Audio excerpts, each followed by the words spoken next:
Hockey players usually salivate at the notion of a 3-on-1 rush. John Shannon, that's the ratio, 3-to-1, 18 players, 6 owners. What do you make of the dynamic of the numbers in the meeting today? Well, first of all, Ian, the key to all of it was that there was never any agreement that said it only had to be 6 players, and that was never any demand of the NHL. They only said we're going to send 6 owners. So 18 players wanted to come, 18 players showed up, and 18 players are in the meeting. From my perspective, though, I don't think you're going to get a lot of business done with a large group. You're just not going to have that small ability with the small group to sit and talk through the business approach.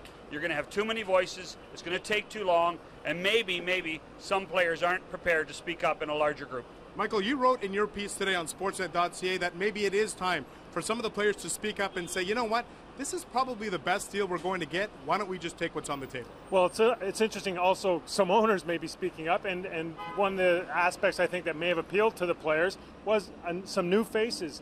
Players, owners like Ron Burkle from the Pittsburgh Penguins, history as a moderate with labor. Larry Tannenbaum, very well liked and respected among players, again, considered a moderate voice.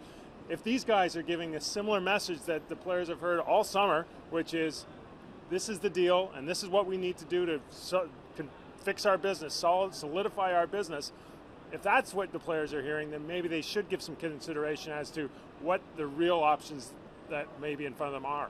John, you had a chance to speak, I know, very briefly with Mark Chipman of the Winnipeg Jets.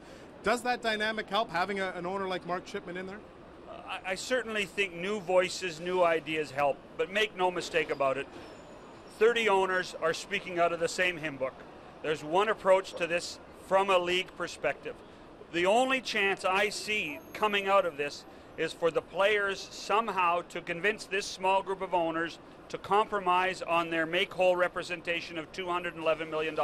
I'm not saying it's a fact. I'm saying that is going to be the only way that we can find a compromise that maybe these 6 owners, no, 5, because Jeremy Jacobs is going to vote no against it, that 5 owners can convince the Board of Governors tomorrow to maybe compromise to around $300 million. Michael, very quickly, John brought up the name Jeremy Jacobs. How much of this is trust building with the players, that it doesn't seem like anyone's negotiating in good faith right now and Jeremy Jacobs' name is tossed out? How much of the next 5 to 6 hours on this day will be about building trust? Well, it's interesting. Jeremy Jacobs is kind of in the bogeyman in this negotiation from the players' point of view. But when you look at it, he's got $70 million on the table. He's got the highest payroll on the books in the NHL. He wants to win a Stanley Cup. You never know what dynamic could take place if he's in that room, and maybe he can make his voice heard in a way that when he gets face-to-face with some players, maybe his point of view doesn't seem as outlandish as it has looked from the players' point of view, at least, all summer. All right, Michael Grange and John Shannon, good stuff. We'll be back all day long here in Manhattan covering these latest CBA talks.